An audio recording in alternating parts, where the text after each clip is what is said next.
Another important landmark judgment of the apex court or Supreme Court in the legal and constitutional history of India since the very effectiveness of the constitutional documents which came into effect on 26 January 1950, who is the I.C.Golakhanath vs.State of Punjab, so it relates to very challenging of the Punjab Security and Land Tenures Act 1953, and in that connection the very question arose regarding the amending power of the parliament in relation to fundamental rights, and in particularly those two brothers in the very important leading case I.C.Golakhanath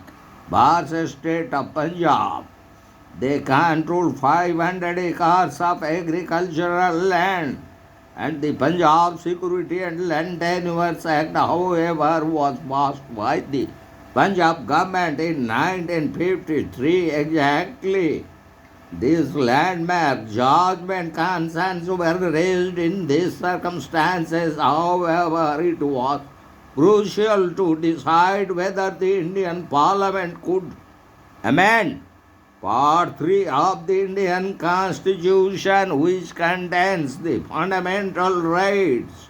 The petitioners claimed that Parliament could not change fundamental rights. However, the answers contradicted this claim.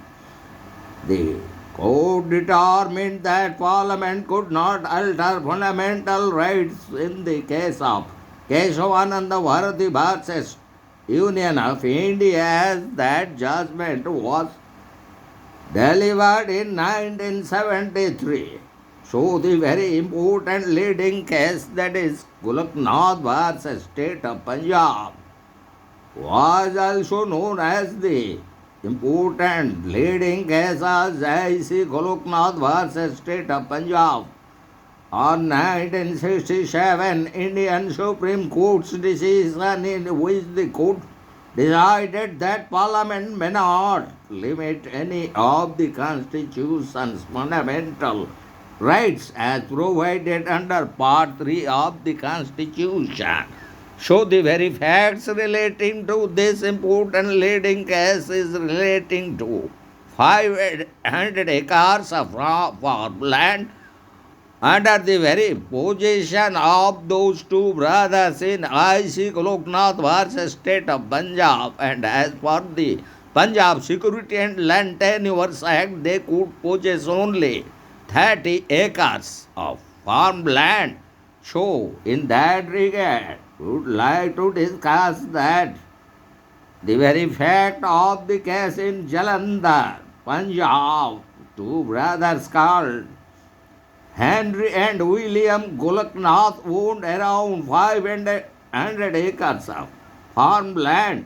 The Golaknath brothers were told that they could only have 30 acres of land under the newly adopted Punjab Security and Land Tenure Act 1953, that a portion of the land would be allocated to tenants while the rest would be considered excess land and taken over by the state or by the state government. The Golaknath family contested the Punjab government's actions, and the case finally reached the Supreme Court in the year 1965. So now we would like to discuss the very arguments of the petitioner in regards to violation of Part 3 of the Fundamentals Right and the very limit relating to the amending power of the Constitution.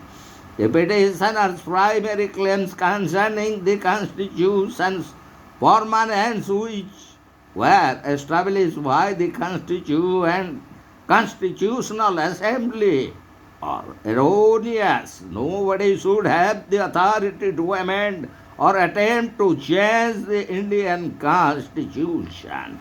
Also, they contend that the term amendment only refers to small adjustments that are incomplete. Accordance with the Constitution's essential framework and does not relate to completely changing any, including any new notion into the Constitution of India. Furthermore, the petitioners claimed that fundamental rights are unalienable because they were exposed to public under Part 3 of the Indian Constitution. So, the government should resign them. And now we would like to discuss the very judgment delivered as a majority view. In this case, the Supreme Court had the biggest bench in history at that time. In the verdict, the petitioners triumphed by a 6-5 ratio, signifying a majority decision.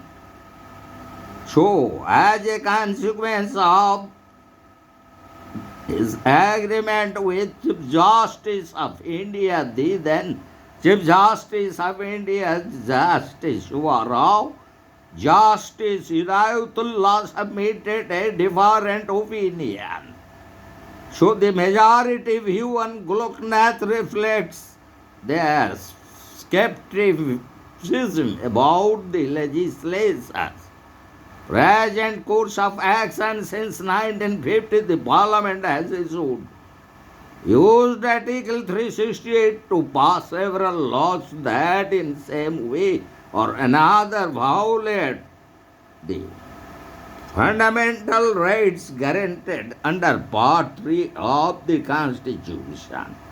The majority voiced concern that if Sergeant Singh followed precedent, the core rights contained in our fundamental or foundational laid down under the Constitution by the Constituent Assembly would be altered by changes predicting a change from democratic to authoritarian India while keeping essential rights in mind. As a result, the majority overruled the decision delivered in Sergeant Singh and Shankari Prasad case. The majority of individuals who supported this decision thought that the government should be denied any rights or powers that would allow them to change the Constitution of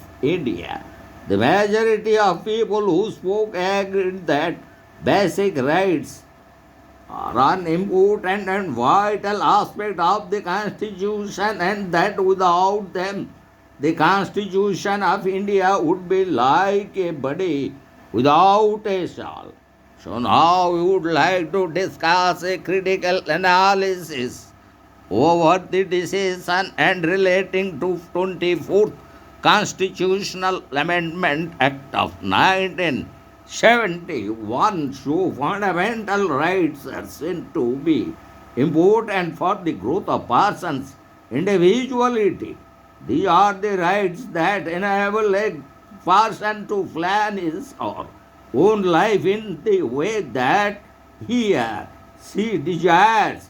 Our Constitution guarantees us fundamental rights, which include the rights of minorities and others. Under privileged groups, the Parliament and state legislatures in India have the right to establish laws within their respective domains according to the provisions of the Constitution. However, in nature, this authority is not absolute.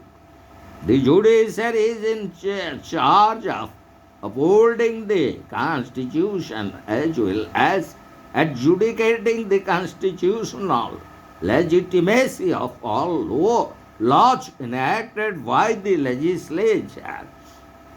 The majority decision was commendable in that it sought to safeguard Indian democracy from the Parliament's oppressive actions.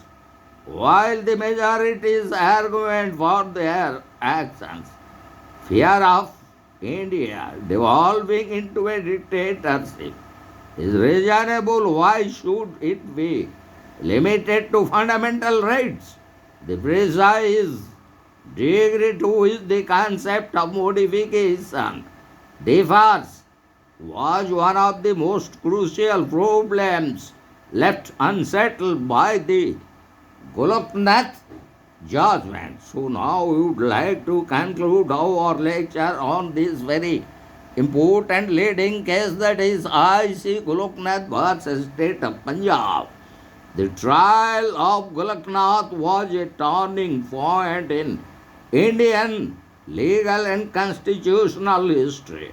The judgment concluded on inconvenient moment. It happened during the darkest decade in the constitution's country's history. The dictatorship of parliament came to end with this decision.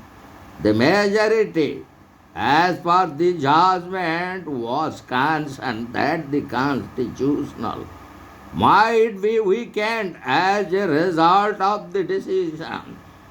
This ruling stopped the legislature from infringing on citizens' basic rights by passing legislation that limited the legislature's jurisdiction. So the very judgment focused on preserving basic human rights that no legislature or no government can take away, by establishing that the legislatures are not exempt from the law. The Goloknath case upholds the very principle of rule of law.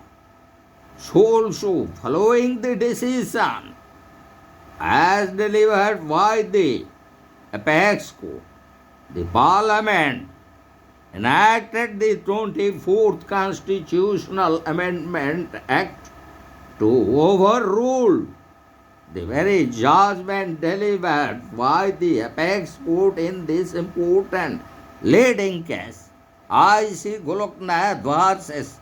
State of Punjab.